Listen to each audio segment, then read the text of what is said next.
What's up, YouTube? So in this video, I'm going to be going over my top 5 quarterbacks for the 2023 NFL Draft. Starting off with number 5, Hendon Hooker. Quarterback from Tennessee, 6'4", 218 pounds, bigger guy. Obviously, he had a knee injury at the end of 2020. Well, in 2022, that ended his season. And a lot of where I'm putting him kind of depends on where his medical is, because I think him versus my number 4 quarterback is kind of a toss-up, but I think the injury kind of hurts him a little bit. But he is a very interesting prospect. He's got a quick arm motion, which is great. Very comfortable in the pocket. Really, really solid arm strength to him. Moves well inside the pocket and can buy time in that regard. Does have a tendency to hold the ball a little bit too long and take sacks he shouldn't. Has some power and has shown the willingness to lower his head to pick up a first down when he needs to. Take that as you will, because, you know, I mean, that's a good way to get your quarterback hurt too. But, I mean, you know, in a fourth quarter situation, a clutch situation, sometimes you got to do what you got to do. Very, very confident in his arm, as he should be. Has a little bit of wiggle to him. He's not super elusive, but he can shake you a little bit.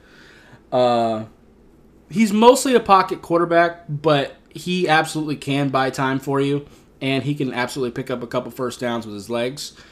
Makes really, really gorgeous throws at times, but his accuracy is a little bit inconsistent, and he has a tendency to overthrow people. I like him, though. He's definitely more of a day 2 talent. Before the injury, I would have said second round. With the knee injury, it could make him slide to being a third. But I think this guy has the potential to kind of be like one of those Jacoby Brissett, Ryan Fitzpatrick. You know, that area where you are either one of the best backup quarterbacks in the NFL or one of those journeyman starters. I think that's kind of where he's at. But I like him. I like him a lot. So, anyway, moving on to my number 4, Will Levis, quarterback from Kentucky. He's 6'3", about 232 pounds. Another big quarterback. Will absolutely lower his shoulder into people. Very strong. Very, very tough quarterback. And has shown the ability to play through a lot of injuries and with a really bad offensive line. Some teams might want to keep that in mind if you don't have a good O-line. Yeah, he definitely has shown the ability to do that. Has all the arm strength that you need. Really, really solid there. Has the distance and velocity. Very confident passer. Mostly a pocket passer, but absolutely can buy time. Has some athleticism to him. Pocket presence definitely could be better. And he also tends to stare down receivers, which I'm not a big fan of. That's going to get you interceptions in the NFL. Has shown the ability to make every throw you could ask him to. And this in accuracy is actually pretty solid. It's not elite, but it's solid. But his decision-making is really where he needs to improve a lot. Ideally, I would like him to sit behind somebody and kind of work on that decision-making.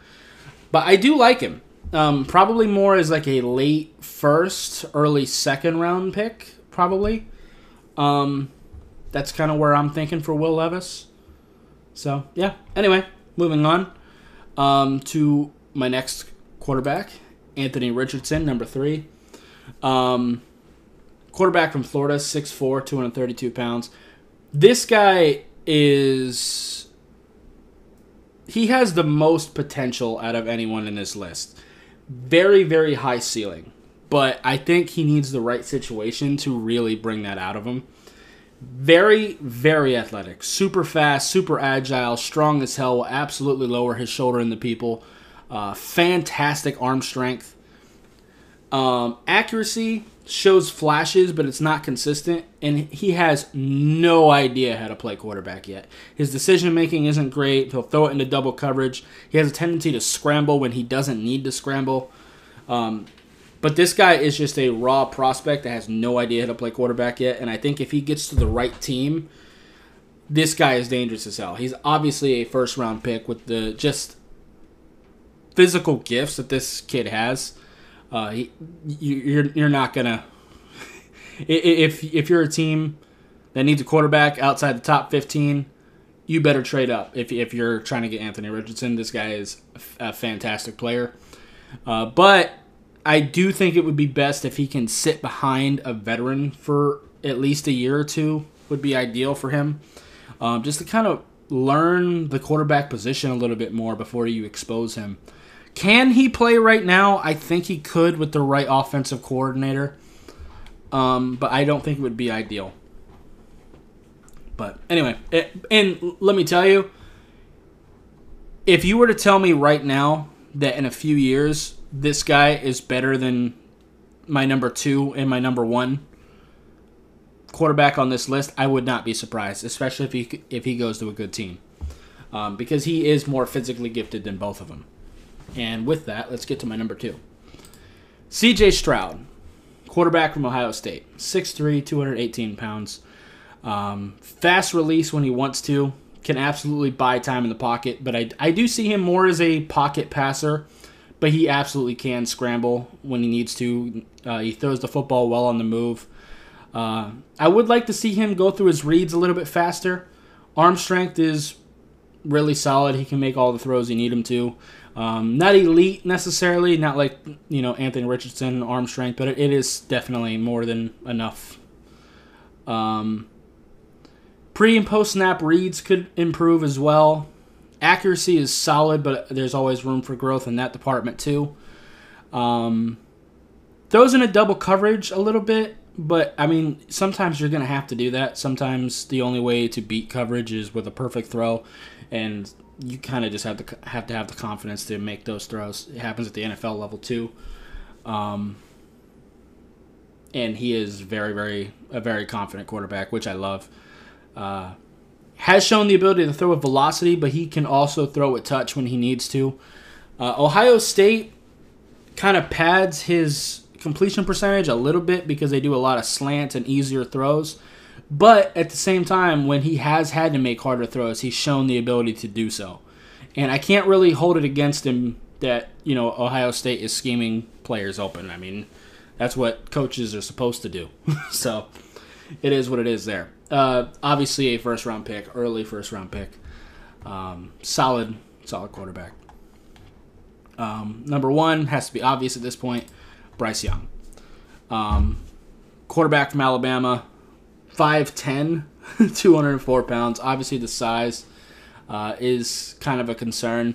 Not as big of a concern for me, especially the height thing. I think in today's NFL, everything is a lot more spread out than it was before, and I don't think the height thing is as important as it was like 30, even 10 years ago. I just don't. And I do see this guy as the number 1 quarterback, at least right now. Like I said, in 10 years, if you were to tell me Anthony Richardson is better than this guy, I wouldn't be shocked, because I think Anthony Richardson has a higher ceiling. I just think that Bryce Young and C.J. Stroud are better right now. So let's get into Bryce Young. He throws the football very well on the move. We all know he's smaller, but I don't care. Very elusive, kind of in the Russell Wilson in his prime-esque kind of elusiveness. Absolutely buys time very well. Throws the football very well on the move. Straight line speed is also really, really solid. Arm strength is more than enough. I know a lot of people are questioning his arm strength. I think his arm is plenty strong. It's not Anthony Richardson level elite, but I think it's fine. Has shown the ability to read the whole field. Alabama lets him do that, which is great. Deep accuracy could be a little bit better. Very confident. Absolutely can throw at velocity as well. And he is also really good throwing with touch. Changes plays at the line, which is great. Not all colleges let quarterbacks do that. He is very much a rhythm passer, so if you are going to use him day 1, get him going with a couple easy throws. Get him a screen, get him a slant, kind of like I mentioned with C.J. Stroud. There's nothing wrong with getting a quarterback into a rhythm by just giving him a couple easy throws and then warming up to the harder throws. If you're not familiar with my channel, I'm a Dolphins fan. And that was one of my criticisms of Mike McDaniel last year, when like Tua went down multiple times throughout the year, and either Teddy Bridgewater or Skylar Thompson would have to come in. You don't want to bring somebody in cold and have them immediately having to throw into double coverage and make these really, really difficult throws where you have to be perfectly accurate. No, get them warmed up. Get them a couple easy completions to get them going. There's nothing wrong with that. And also, I've been able to talk to a couple people at Alabama. I'm not going to name names. But they all seem to like Bryce Young, too, which is nice. Seems to be a pretty good locker room guy, which is always a plus. And also, I mentioned his accuracy. His ball placement is really, really solid, too. He's really good at putting a football in a place where only the receiver can get it. He's good at leading receivers to be able to get yak. Very, very, very talented player. Some teams might be deterred by the size. I honestly don't give a shit. If this was the 90s, I'd say you're in trouble. But in today's NFL, I don't think being 5'10 is that bad. So it just kind of is what it is. But I like him. Obviously, early first-round talent. So, yeah. Anyway, that's going to do it for this video. If you liked it, appreciate hitting that like button. Have any questions or comments in the comments down below. Subscribe if you haven't already, and I'll see you next time. Bye, guys.